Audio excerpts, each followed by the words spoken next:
Welcome back. ఇవాళ headline షోలో participate చేయడానికి దిలీప్ కుమార్ గారు బీజేపీ నేత స్టూడియోకి వచ్చారు. అలాగే మాజీ ఎంపీ మందా జగన్నాథన్ గారు టీఆర్ఎస్ సీనియర్ లీడర్ కూడా స్టూడియోకి వచ్చారు. అలాగే వైఎస్ఆర్సీపీ నుంచి మేరుగు నాగార్జున గారు విశాఖ నుంచి లైవ్లో ఉన్నారు. అలాగే రవిచంద్రారెడ్డి ఏపీ కాంగ్రెస్ ప్రతినిధి విజయవాడ నుంచి కూడా లైవ్లో సిద్ధంగా ఉన్నారు. ముందుగా బీహార్లో ఎగ్జిట్ పోల్ సర్వేలు చాలా ఆసక్తికరంగా మారాయి. మొత్తం మీదకి ఎన్నికల చివరి అంకాన్ని ఆసక్తికరంగా మార్చే ఎగ్జిట్ పోల్ సర్వేలు. దీనికి సంబంధించి ఏ కూటమి అధికారంలోకి వస్తుందనే విషయాన్ని స్పష్టంగా చెప్పకపోయినప్పటికీ మొత్తం మీదకి మొగ్గు నితీష్ వైపు చూపిస్తున్నాయి. కానీ చివరి వరకు అసలు ఫలితాలు వస్తే కానీ ఏమో చెప్పలేమన్న పరిస్థితి ఇక్కడ ఏర్పడింది. మొత్తం మీదకి 8వ రోజు వెలువడే ఫలితాలపైన సర్వత్రా ఆసక్తి ఉంది. దీనిపై ముందుగా మాట్లాడదాం. దిలీప్ గారు, వాస్తవంగా బీహార్ పెద్ద ఎత్తున ప్రచారం చేపట్టింది. ప్రధాని మోదీ స్వయంగా రంగంలోకి దిగి అనేక భారీ ర్యాలీలు, పెద్ద ర్యాలీలు, బీహార్కు బంగారు భవిష్యత్తు అందిస్తామని పెద్ద హామీలు కావచ్చు, లేకపోతే స్పెషల్ ప్యాకేజ్ కావచ్చు, మొత్తం మీదకి దేశం అంతటా ఒక సంచలనం రేకెత్తించింది బీహార్ ఎన్నిక అనేది. గతంలో ఎప్పుడు కూడా ఇంత ఉధృతంగా బీజేపీ నాయకత్వం ప్రచారం చేసిన వైను లేదు. ఎందుకంటే గతంలో నితీష్తో పొత్తు కావచ్చు, ఇతరత్ర అంశాలు కావచ్చు. కానీ ఈసారి ఒక ఛాలెంజ్గా తీసుకొని ముందుకు వెళ్ళిన సందర్భంలో మీ పార్టీ అనుకున్నంత మేర పెద్దగా ముందుకు అడుగు వేయలేకపోయిందనేది ఒక సర్వే. ఇది కేవలం అంచనాలు మాత్రమే. 8వ తేదీన అసలు ఫలితాలు వస్తున్నప్పటికి కూడా పెద్దగా ముందడుగు వేయలేకపోయింది, సర్వేల్లో కాస్త వెనకబడిందని ఒక రకమైన అంశాన్ని మనం ఎలా తీసుకోవాలంటారు? ఇప్పుడు ఒకటి ఎగ్జిట్ పోల్స్ ఎప్పుడు కూడా అక్యురేట్ రిజల్ట్స్ ఇవ్వవు. నిన్న చాలా మటుకు మీరు అన్నట్టుగా కొన్ని ఇటు కొన్ని అటు మొగ్గు చూపుతూ అది అంటే హోరాహోరీ పోటీ ఉందనే విషయాన్ని మాత్రం ఈ సర్వేలు ఇండికేట్ చేస్తూ ఉన్నాయి. సో అది ఎంతవరకు కరెక్ట్ అవుతాయో మనం చెప్పలేము. మీరు అన్నట్టు ఎలక్షన్ అంటూ వస్తే ఏ పార్టీ అయినా దాన్ని సీరియస్గా తీసుకుంటుంది. ఈవెన్ ఢిల్లీలో కూడా మరి మా వాళ్ళు అంతా మోహరించే ప్రతి దగ్గర పని చేశారు. బట్ రిజల్ట్స్ అదర్వైజ్ వచ్చాయి. ఈవెన్ అప్పుడు కూడా ఎగ్జిట్ పోల్స్ ఏవి కూడా కరెక్ట్ ఇండికేషన్ ఇవ్వలేదు. అంటే అంత అప్పుడు కూడా హోరాహోరీ అనే ఒక సంకేతం ఇచ్చినప్పుడు కూడా అన్ని సర్వేలు ఇచ్చాయి. బట్ అది డిఫరెంట్ డైరెక్షన్ ఆల్ టుగెదర్ వచ్చాయి. అంటే సర్వేలకు ఒక్కోసారి అందని పరిస్థితి కూడా ఉంటుంది. But we are hopeful. బట్ ఇప్పటికి కూడా ఇక్కడైతే మీరు అన్నట్టు అక్కడ హోరాహోరీ అంటే అసలే పోయింది. కానీ ఇక్కడ ఇది బెటర్ కదా. ఇప్పుడు కనీసం ఇటు అటుగా బ్యాలెన్స్గా హోరాహోరీ ఉందనే విషయాన్ని అయితే ఇండికేట్ చేస్తున్నాయి. ఇది అన్నట్టు సర్వశక్తులు ఉండడానికి కారణం ఏంటంటే అది ఏ ఎలక్షన్ అట్లే తీసుకుంటుంది ఏ పార్టీ అయినా. మనకు ఆ కాంటెస్ట్లో మీరు ఆ ఒక్కదాన్ని ఐసోలేట్ చూస్తే హోరాహోరీ పోరాడారు. హోరాహోరీ పోరాకుండా పొలిటికల్ పార్టీస్ ఎట్లా ఉండాలి? అసలు ఏది లైట్ తీసుకోకూడదు కదా. చిన్న ఎలక్షన్ అయితే పెద్ద ఎలక్షన్ అయితే. బట్ మీరు అన్నట్టు బీహార్లో ఉన్నటువంటి సిచ్యువేషన్ వేరు. గ్రౌండ్ రియాలిటీ కూడా నితీష్ కుమార్ గారు కూడా మరి రెప్యుటేషన్ నాయకుడు అని కాదనను. అయినప్పటికీ బీహార్ పరిస్థితుల్లో పెద్దగా గణనీయమైన మార్పు రాల. 2 టర్మ్స్ అయినా ఉండి కూడా చాలా బ్యాక్వర్డ్ ప్రాంతంగా ఇప్పటికీ బీహార్ వేదికగా కాశ్మీర్ నుంచి కన్యాకుమారి వరకు, అటు గుజరాత్ నుంచి ఇటు బెంగాల్ వరకు జరిగిన అనేక అంశాలకు సంబంధించి, కొన్ని సున్నితమైన అంశాలకు సంబంధించి పెద్ద ఎత్తున దేశమంతా అట్టుడికిన సంబంధంలో ఉన్నాయి. అదే చాలా సందర్భాల్లో మీరు అన్నట్టు అవాంఛనీయ సంఘటనలు కూడా కొన్ని చోటు చేసుకున్నాయి. అన్నెసరీ డిబేట్స్ కూడా వచ్చాయి. కొన్ని కాంట్రవర్షియల్ ఇష్యూస్ ముందుకు వచ్చాయి. ఎలక్షన్స్ అప్పుడు సహజంగా జరుగుతుంటాయి. ఇది తప్పదు. ఇండియన్ డెమోక్రసీలో మీరు ఎప్పుడు ఏ పరిస్థితిలో ఏ స్టేట్లో ఏ ఎలక్షన్ చూసినా ఇది ఎప్పుడైనా జరిగిందే. సో హోరాహోరీగా పోరాడతాయి పార్టీలు. ఆ తర్వాత దాన్ని యాక్సెప్ట్ చేస్తాయి. ఏ పార్టీ అయినా సరే, అదైనా ఇదైనా ఉందాగా స్వీకరించడంలో మన డెమోక్రసీ యొక్క బ్యూటీ అది. సో అదర్వైజ్ డెమోక్రసీ మనలేదు. కానీ ఒక అంబిషన్ ఏముండిందంటే బీజేపీ పార్టీకి అక్కడ ఉన్నటువంటి ఒక ఆటవిక రాజ్యం అనేటువంటిది మనం చాలా సందర్భాల్లో పీఎం చాలామంది అన్నాం కదా అన్న. అక్కడ ఇప్పటికి కూడా ఇలాంటి ఇప్పటికి కూడా ప్రచార శైలి వైఖరే మీకు మిమ్మల్ని దెబ్బతీసింది. ఏమంటానంటే సౌత్కు నార్త్కు ఈ బీహార్ నుంచి అనుకోండి కొద్దిగా క్లియర్ డిఫరెన్స్ ఉంది. ఇక్కడ ఉన్న డెవలప్మెంట్ వేరు, అక్కడ ఉన్న డెవలప్మెంట్ వేరు. ఇంత పెద్ద ఉద్యమం ఆంధ్రప్రదేశ్తో పోల్కొని మా తెలంగాణ మనం వెనకబడేదని పోరాడిన మనం యాక్సెప్ట్ చేయాలి. అటుపోతే బీహార్లో చాలా ప్రాంతాలు మనకంటే వెనకబడి ఉన్నాయి. ఉత్తరప్రదేశ్లో ఇప్పటికి కూడా ముందేళ్ళకంటే తెలంగాణ కంటే వెనకబడింది. కాబట్టి అక్కడ ఎడ్యుకేషన్ అండి, మరొకటనండి, గత పాలకుల వైఫల్యాలనండి, ఆ డెవలప్మెంట్ అనేది ఈక్విటబుల్ డిస్ట్రిబ్యూషన్ అనేది అక్కడ జరగలేదు. కాబట్టి ఎవరికైనా అక్కడ పోయిన వాళ్ళకి ఆవేదన ఉంటుంది, ఏ పార్టీకైనా. ఈరోజు 2 టర్మ్స్ అయినా పనిచేసినా కూడా మరి ఆ సిచ్యువేషన్ ఉందని అంటే అందుకనే ప్రైమ్ మినిస్టర్ పోయి భారీగా ఆయన హామీలు గుప్పించిన పరిస్థితి వచ్చింది. That was his commitment. అయినా కూడా నేను ఇప్పటికి కూడా చెప్తున్నా, నిజానికి రేపు పొద్దున ఇటు అటైనా అటు ఇటైనా కూడా నిజంగా మేమైతే ఆశిస్తున్నాం ఖచ్చితంగా వస్తారు అధికారంలో అక్కడ బీజేపీ వస్తుందని. నమ్మకం ఉంది. కాకపోయినా గవర్నమెంట్ ఆఫ్ ఇండియా దృక్పథంలో అన్ని ప్రాంతాలు ఈక్వల్గానే ఉంటాయి. అందులో ఏదో డిఫరెంట్ సబ్జెక్ట్ కదా. అంటే అట్లా మనం ఏదో హామీలు గుప్పించారు, రేపు పొద్దున మనం గెలిపలేదు కాబట్టి నెగ్లెక్ట్ చేస్తాను కూడా అనుకోవడానికి వీలేదు కదా. అట్లా చాలా రాష్ట్రాల్లో చాలా ప్రాంతాల్లో జరుగుతూ ఉంటుంది. బట్ మేమైతే హోప్ఫుల్గా ఉన్నాం ఖచ్చితంగా బీజేపీ అక్కడికి వస్తుందని. ఎందుకంటే మీరన్న సర్వేలో కూడా ఎక్కడ కూడా క్లియర్ వర్డికి ఎటువైపు కూడా ఇచ్చే పరిస్థితిలో ఈ సర్వే సంస్థలు ఎక్కడ లేవు. ఓకే. జగన్నాథ్ గారు, మీరు జాతీయ రాజకీయాలను చాలా దగ్గరుండి చూశారు అనేక సందర్భాల్లో. ఈ బీహార్ ఎన్నికలకు సంబంధించి ఈ ప్రచార శైలి చూశారు, మొత్తం నేతల దుందుడుకు వ్యాఖ్యలు చేశారు. ఆ ప్లాట్ఫామ్ అంటే బీహార్ అనే ప్లాట్ఫామ్ వేదికగా జరిగిన రాజకీయం చాలా ఆసక్తికరంగా మారింది. మొత్తం ఎటు తిరిగి చివరికి బీజేపీ కాస్త హోరాహోరీపూర్ కేంద్రంలో అధికారంలో ఉన్నా సరే చాలా కష్టపడాల్సి వస్తుంది అనే ఒక రకమైన సంకేతాలు వచ్చాయి. దీన్ని ఎలా అర్థం చేసుకోవాలంటారు? పొరపాట్లు అనేవి బీజేపీ వైపు నుంచి జరిగాయా, లేకపోతే అక్కడ పరిస్థితిని అర్థం చేసుకోవడంలో జాతీయ నాయకత్వం వల్ల ఏమైనా వైఫల్యం చెందాయంటారా? ఒకటి ఏమిటంటే మోదీ గారి నాయకత్వంలో చాలా ఆశలు రేపాయి. గత సారస్వత ఎన్నికల్లో ఎలక్షన్స్ ముందు నుంచి కూడా ఒక బీసీ క్యాండిడేట్ ప్రైమ్ మినిస్టర్ కాబోతున్నాడు అనే సెంటిమెంట్ని కూడా రేకెత్తిచ్చారు. తర్వాత ఆయన పాలన మీద దాని మీద అన్నీ కలిపి మొత్తం మీద ఆయనకు పట్టం కట్టారు. అనూన్యంగా 334 ఏకపక్షంగా బీజేపీ సొంతంగా ఎన్డీఏ అలయన్స్ కాకుండా గెలిచడం ఒక పెద్ద మార్పుకు నాంది పలుకుతుంది అనుకున్న దీన్ని అందరిలో ప్రత్యేకంగా యూత్లో బాగా వచ్చింది. అటువంటి తరుణంలో ఏమైందంటే ఒక పక్కనేమో తను మేనిఫెస్టోలో పెట్టిన వాటిని ఇంప్లిమెంట్ చేయడానికి మోడీ గారు ప్రయత్నిస్తారు. రెండో పక్క ఆర్ఎస్ఎస్ వాళ్ళు ఈయన పూర్తిగా కాన్ఫిడెన్స్ తీసుకోకపోకుండా ఆయన తీసుకున్న చర్యలకు అడ్డుపడుతున్న విధంగా కొన్ని సంకేతాలు రావడం బయటకు పెట్టాయి. దానికి తోడు కేంద్ర మంత్రులే స్వయంగా చేసిన కొన్ని కామెంట్స్ పార్లమెంట్ బయట దాంట్లో ఏమైందంటే మెజారిటీ ద పాపులేషన్ ఇప్పుడు రిజర్వేషన్స్ ఇష్యూ నేను అనుకుంటాను ఇంత జ్ఞానం ఉన్న ఏ పార్టీ నుంచి కూడా ఎలక్షన్స్ ముందు ఇటువంటి వాటిని ఒక విషయం Bihar it is going to be an indicator for next general elections. ఎందుకంటే మనం గమనించాలి నార్త్లో బీజేపీ ప్రభావం ఎక్కువ ఉంది అనుకుంటున్నాను, బీజేపీ చెప్పారు సౌత్ లేదని. మరి యూపీలో తర్వాత ఈనాడు బీహార్లో కర్పూరి ఠాకూర్ దగ్గర నుంచి మొదలుకుంటున్నంట బీసీల రాజ్యమే వెళ్తూ ఉన్నారు. అక్కడ మొన్న ఎన్నికల్లో యూపీలో కొద్దిగా బాగా బీజేపీకి పార్లమెంట్ దీంట్లో వచ్చారు. అదేవిధంగా ఢిల్లీలో చూస్తే స్వీప్ చేసిన పార్లమెంట్ స్వీప్ చేసింది ఇక్కడ స్వీప్ చేయబడ్డది మళ్ళీ తిరిగి చీపురు గుర్తు వాళ్ళే చీపురుతో ఊర్చి పారేశారు. ఇది కూడా ఒక ఇండికేషన్ ఉండవలసింది. అక్కడ ఏంటంటే ఢిల్లీ ఎన్నికల్లో అభ్యర్థిని లేదా దిగుమతి చేశారు, సడన్గా దిగుమతి చేశారు. సరే ఓకే రెప్యూటెడ్ సివిల్ సర్వెంట్గా ఉండింది అనుకుందాం. ఆ తర్వాత అక్కడ ఉన్న నాయకత్వం లేక ఒకటేమో అక్కడ చాలామంది బీజేపీ సీనియర్ నాయకులు ఉన్నారు, వాళ్ళని కాదు ఇవ్వడం ఒకరి అసంతృప్తి కారణమైతే, రెండోది లేదా వ్యక్తిగతంగా చేసిన కామెంట్స్. ఇక్కడ బీఆర్కి అందిస్తున్నట్టు ఎన్నికలు రిజర్వేషన్స్ ఇష్యూ మీరు గవర్నమెంట్ డెసిషన్ని ఆర్ఎస్ఎస్ మీరు ఎట్లా రివ్యూ చేయాలండి అని చెప్పి ఒక పక్కనేమో దేశ యొక్క ఇంటెగ్రిటీ గురించి చేసి జాతీయవాదం ఉన్న ఇదని చెప్పేసి ఆర్ఎస్ అంటూ ఉంటారు. రిజర్వేషన్స్ సంపూర్ణంగా రివ్యూ చేయాలని చెప్పి ఎలక్షన్స్ ముందు ఎవరన్నా అంటారండి? అది ఎవరు లేదు మీరు చెప్పినాక చెప్పండి. ప్రైమ్ మినిస్టర్ డినై చేస్తే ఏంది ఆకలైనాక అన్నం పెడితే ఎవరికైనా తృప్తి వెరీ క్లియర్ ఎందుకో నేను చెప్తాను ఇప్పుడు రిజర్వేషన్స్ ఉన్నాయి, ఎవరైనా ఒక ఎస్సీలే లేరు కదా ఇక్కడ, ఎస్సీలు ఎస్టీలు బీసీలు మైనారిటీస్ అండ్ అదర్స్ కూడా కొన్ని రిజర్వేషన్స్ ఉన్నవాళ్ళు.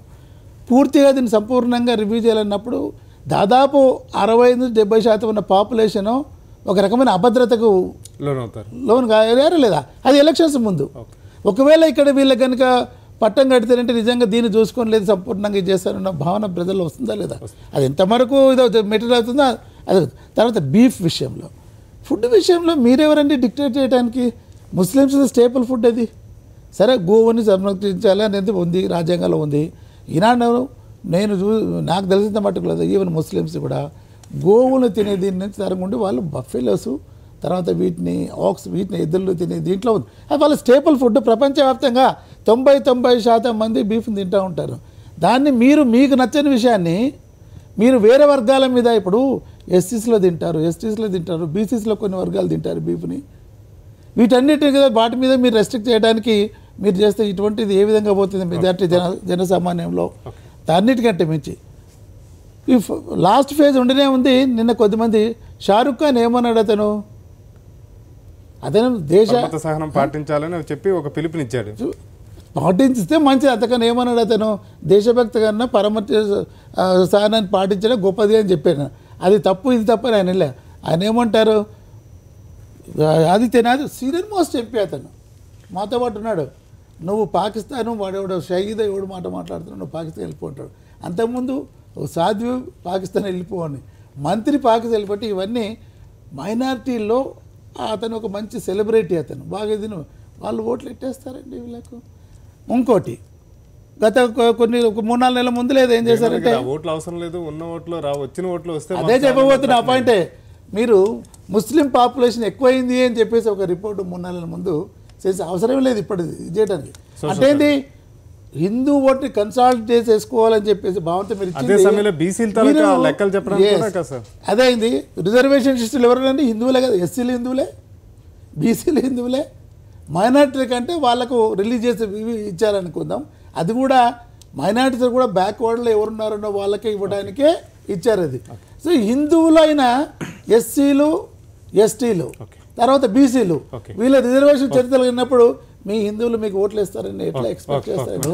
సో వీటన్నిటికీ ఐఎమ్ కంక్లూడింగ్. అయితే ఎగ్జాక్ట్గా ఎగ్జిట్ పోల్స్ నిజమే ఇదమిద్దంగా ఇస్తే కానీ కరెక్ట్ ఎవరు. ఇప్పుడు ఢిల్లీలో మనం ఊహించలేదు, అప్పుడు కనుక్కున్నాం ఢిల్లీలో అన్ని బీజేపీ వచ్చాయి కాబట్టి మోడీ ప్రభావం ఉంటుంది అనుకున్నాం. అలా ఎడ్యుకేటెడ్ పీపుల్ ఉండే ప్లేస్ అది ఢిల్లీ, కానీ స్వీప్ చేశారు. అటువంటి కూడా ఎన్నికల్లో పట్టణాల్లో మోడీకి ఎక్కువ పట్టం కట్టారు కాబట్టి ఢిల్లీలో కూడా కడతారని ఒక రకమైన అభిప్రాయం వ్యక్తమైంది బాగా. అది కానీ ఏంటంటే అది కన్నులొట్టిపోయి గుడ్డు ఇదే విధంగా సామెత విధంగా గుడ్డికనేది పోయి లొట్టిపోయినట్టు 3 వచ్చాయి. ఇప్పుడు కూడా ఏంటంటే ఎగ్జిట్ పోల్స్ ఇవన్నీ టైట్ అని చెప్తున్నా, ఈ రీసెంట్ పరిణామాలు కనుక నిజంగా అభివృద్ధి చేస్తారంటే మా కుటుంబం మాత్రం అధికారంలోకి వస్తుంది. ఇప్పుడు రిజర్వేషన్స్ గురించి, ఈ బీఫ్ గురించి ఇట్లాంటి కాంట్రవర్సీస్ అన్నెసరిగా అది ప్రభుత్వానికి పులిమి ఈ అపోజిషన్ కావాలని ఒక ప్రయత్నం చేసి దీన్ని బదనా చేసే కార్యక్రమం తప్ప. అంటే బీజేపీలోని అరుణ్ జైట్లీ, మోడీ లాంటి వ్యక్తులు దీనికి విక్టిమ్ అయ్యారని కామెంట్లు చేస్తున్న దశ ఒకవైపు నడుస్తుంటే ఇంకోవైపు ఎంపీలు కూడా ప్రాచీ కావచ్చు ఆదిత్య. నేనేమన్నానంటే అసలు మీరు ఒక్కొక్క ఎంపీ ఒక్కొక్క సందర్భంలో ఏ కామెంట్ చేసినా అసలు ఆ అజెండా ఎక్కడైనా బీజేపీలో ఉందా, ఎప్పుడైనా అఫీషియల్ గా ప్రకటించారా? అఫీషియల్ గానే ప్రకటించారు. అసలు ఆ రిజర్వేషన్ అంశం మా అజెండాలో లేనే లేదు, దానికి చెలుగు సార్ చాలా ఫార్ రీచింగ్ కామెంట్ చేశాడు. బీఫ్ అంటే బీఫ్ గురించి నేను ఏమన్నానంటే అది కౌకు సంబంధించిన అంశంలో సార్కు కూడా తెలుసు చాలా రాష్ట్రాల్లో నిబంధనలు ఉన్నాయి, కొన్ని బ్యాన్ చేసే సందర్భం ఉంది. బీఫ్ గురించి తినద్దని ఎవరైనా అన్నారా?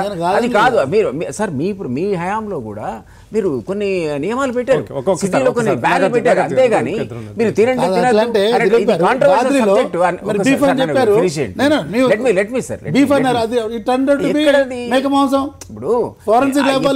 ఎక్కడన్నా ఈ చర్చ అసలు కావాలని తీసుకెళ్లి రుద్దడమే తప్ప ఇప్పుడు ఆర్గనైజ్డ్ గా ఇప్పుడు అంతకంటే ఘోరమైనటువంటి కాంగ్రెస్ హయాంలో కావాలని అధికారంలో ఉన్నారు కాబట్టి ఏదో రకంగా బట్టగాల్చి మీ చేసే కార్యక్రమం బీఫ్ అసలు ఇష్యూయే కాదు.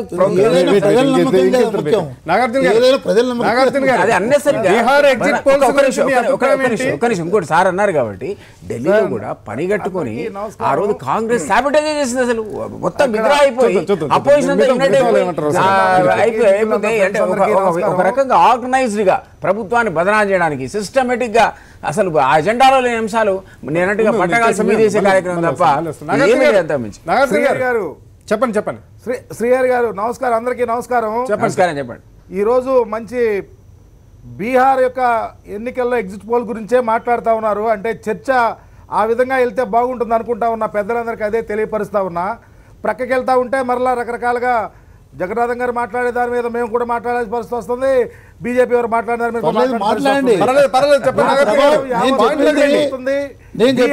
ప్రభావం ఎన్నికల్లో ఉంటుంది అని చెప్పాను, ఆ వర్గాల మీద ఉంటుందని చెప్పండి.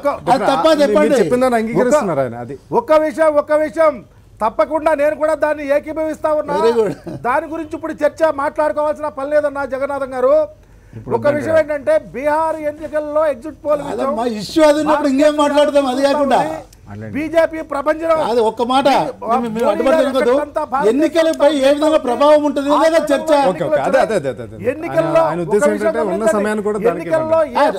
ఇంకేం మాట్లాడతాం, ఇంకేం మాట్లాడతాం, లేకపోతే బీజేపీ ప్రభావం ఏ విధంగా ఉందనే దాని మీద చర్చించుకుంటే బాగుంటుందని నేను అభిప్రాయం. చెప్పండి. ఈ రోజు చూస్తా ఉంటే బీహార్ వెనుకబడిన ప్రాంతాన్ని అప్లిప్మెంట్ చేసి అక్కడ ఉన్నటువంటి బీసీలకు, ఎస్సీలకు, లేకపోతే మహిళా సాధికారకు తీసుకొచ్చినటువంటి రాజకీయ నాయకుడిగా పేరున్నటువంటి నితీష్ కుమార్కి, అలాగే ఈరోజు భారతదేశంలో ఒక ప్రపంచంలో ముందుకెళ్తున్నటువంటి మోడీకి జరుగుతున్నటువంటి ఎన్నికల యుద్ధం అది. ఈరోజు చూస్తూ ఉన్నాం బీజేపీ వాళ్ళు ఎన్నికల్లో ఒక సునామీలా వచ్చి ఈరోజు దాదాపు 16-17 నెలలు అవుతా ఉన్నా వాళ్ళ యొక్క పనితీరు, ప్రభుత్వం యొక్క సంక్షేమ పథకాలు ఇచ్చే యొక్క కాన్సెప్ట్ ప్రజలు చూస్తూ ఉన్నారు. అవి చూసిన తర్వాత జరుగుతున్నటువంటి మొట్టమొదటి ఎన్నికలు కాబట్టి బీహార్లో ఖచ్చితంగా ప్రజానీకం ఓటు ఎక్కడ సంక్షేమం వైపు వేస్తారని ఒక ప్రగాఢమైన విశ్వాసంతో ఉన్నారు. ఈరోజు ఎగ్జిట్ పోల్ కూడా అలా చెబుతూ ఉన్నాయి. ఈరోజు ప్రజానీకం ఈరోజు చూస్తూ ఉంటే గుజరాత్ను డెవలప్ చేశారు మోడీ గారు చెబుతూ ఉన్నారు. ఏ విధంగా డెవలప్ చేశారు, ఎంత డెవలప్ అయింది, నితీష్ కుమార్ ముఖ్యమంత్రిగా ఉన్నప్పుడు బీహార్ని ఏ విధంగా డెవలప్ చేశారు, ఎంత డెవలప్ అయిందో ప్రతి వాళ్ళు బేరు చేసుకోవాలా. ఈరోజు చూస్తామంటే పూర్తిగా వెనుకబడిన ప్రాంతమైనటువంటి బీహార్ని నితీష్ కుమార్ గారు సంక్షేమ పథకాలు దాదాపు ఎస్సీలకు, బీసీలకు, మహిళా సాధికారులకు, లేకపోతే ఇండస్ట్రీస్ తీసుకురావడానికి చాలా వరకు అప్లిమెంట్ చేయడం వల్ల డెవలప్ అయింది. బీహార్ అభివృద్ధి చెందిన దాన్నే అభివృద్ధి వైపు నడిపించాడు ఆయన. ఏమి బీహార్ ఏమి అడుగు తింటారు ఆ రోజుల్లో. ఎక్కడ గుజరాత్, బీహార్ అనేది ఖచ్చితంగా నితీష్ కుమార్ అనే ఒక వ్యక్తి యొక్క అడుగుజాడల్లో నడిచే విధంగా ప్రజానికి ఉన్నారు. ఈరోజు మగవాళ్ళు వెళ్ళి బీజేపీ వైపు తిరుగుతూ ఉన్నా లేడీస్ నితీష్ కుమార్ వైపు వెళ్తూ ఉన్నారు. ఎందుకు వెళ్తూ ఉన్నారంటే సంక్షేమ పథకాలు అందించినటువంటి వ్యక్తి. ఈరోజు చూస్తూ ఉన్నాం బీజేపీ అధికారంలోకి వచ్చినాక ఎలాంటి యొక్క సంక్షేమ పథకాలు ప్రవేశపెట్టిందో, ఎలాంటి సంస్కరణలు తీసుకొని వచ్చిందో ఈరోజు ఎన్నికల్లో చూస్తే మోడీ గారు విపరీతమైన హామీలు. ప్రభుత్వం యావత్తు వెళ్ళింది బీహార్ వైపు. మంత్రులు మరి పార్టీ రకరకాల ఇతర దేశాలను కూడా కంపేర్ చేసి తీసుకొచ్చి రాజకీయాల్లో మిళితం చేసి మాట్లాడారు. కానీ ఎన్నికలు మాత్రం ప్రజా సంక్షేమం వైపు, రాష్ట్ర అభివృద్ధి వైపు, రాబోయే రోజుల్లో దేశ అభివృద్ధి వైపు కూడా నడిచే విధంగా బీహార్ రిజల్ట్స్ ఉండబోతా ఉన్నాయి. కానీ ఈరోజు జగన్నాథం గారు మాట్లాడే విషయాలు కూడా దాని మీద కూడా చాలా చర్చించాల్సిన ఎవరు ఏం తినాలి, ఎవరు మాట్లాడాలి. ఈరోజు చూస్తా ఉన్నాం ప్రేమికులు బీచ్ ఎక్కడన్నా పార్కుల్లో కూర్చుంటామంటే కొట్టబోతా ఉన్నారు. అంటే ప్రజాస్వామ్యబద్ధంగా ఉంటే ప్రజలకు ఒక నమ్మకం కల్పిస్తే ఏ పనైనా చేసుకోవచ్చు. కానీ ఇష్టం వచ్చినట్టు బిహేవ్ చేసే అధికారం ఉందని చెప్పి భారతదేశం నాగార్జున గారు నేను చెప్పింది అదే. ప్రజల విశ్వాసాన్ని చూరగొనటానికి వ్యతిరేకంగా ప్రజల విశ్వాసం కోల్పోయే విధంగా ఈ విధంగా వచ్చి అది ప్రభావం చూపిస్తుంది అని చెప్పాను. అదే వినండి. ఇప్పుడు నితీష్ నేను పార్లమెంట్ సభ్యుడిగా లాలు పీరియడ్ చూశాను, నితీష్ పీరియడ్ చూశాను, పీరియడ్ చూశాను. ఇద్దరు ఒకే ఏకాభిప్రాయం వ్యక్తం చేస్తున్నారు. ఒకేసారి నాగార్జున గారు ఆ చర్చను బహిరంగంగా పెడదాం. ఎవరు ఏం తింటారు, ఎవరు ఏంటి, ఎవరు అభిలాష ఏంటి, ఎవరి ఆలోచన ఏంటి, ఎవరి యొక్క అభిప్రాయం ఏంటో దాన్ని బహిరంగ చర్చ పెట్టాలి. కానీ సున్నితంగా దాన్ని తీసుకోవాలి. ఎన్నికల మీద ఓట్ల మీద ప్రభావం చూపించే ఫ్యాక్టర్స్ ఇవి. అదే నేను చెప్పింది. వీళ్ళు వస్తారు వాళ్ళు వస్తారు నేను చెప్పలేదు. నేనేం చెప్పింది ఏంటి, ఎన్నికల ఓటర్స్ మీద ప్రభావం చూపిస్తాయి అని చెప్పాను. రవి గారు కొంత అవకాశం ఇవ్వాలి సార్. మీరు చెప్పండి. హలో చెప్పండి సార్. శ్రీహరి గారు, బీజేపీ పార్టీ ఈరోజు ఎలక్షన్స్ రాజకీయం కోసం ఎంతకైనా దిగజారుద్దని, ఎంతకైనా తెగిస్తుందనే దానికి పూర్తి సాక్ష్యాధారాలతో సహా ప్రూవ్ అయింది ఏదైనా ఉంది అంటే ఈ దేశంలో బీహార్ రాజకీయమే. బీహార్ రాజకీయంలో వాళ్ళు అవలంబించిన ఎత్తుగడ మొదట పూర్తిగా అభివృద్ధి, అందరికీ అభివృద్ధి అనే ఉద్దేశంతో స్టార్ట్ చేసి మొదటి 2 ఫేజులు అయిపోయేసరికి వాళ్ళు విశృంఖలమైన మత నినాదాలు తీసుకోవడం, బీఫ్ గురించి మాట్లాడడం, కమ్యూనల్ పాలిటిక్స్, యాదవులను డివైడ్ చేయడం ఎలా, లేదా ముస్లింలని ఓట్లు చీల్చడం ఎలా. ఈ రోజున మీరు చూసుకుంటే మజ్లిస్ పార్టీ హైదరాబాద్కి ఎక్కువ, సికింద్రాబాద్కి తక్కువ. అలాంటి పార్టీని తీసుకెళ్ళి అక్కడ ప్రోత్సహించి దానికి నిధులు ఇచ్చి ముస్లిం ఓటుని చీల్చాలనే కుట్ర, హిందువుల్ని పోలరైజ్ చేయాలనే కుట్ర. ప్రతి ఒక్క విషయంలో కూడా రాజకీయమే.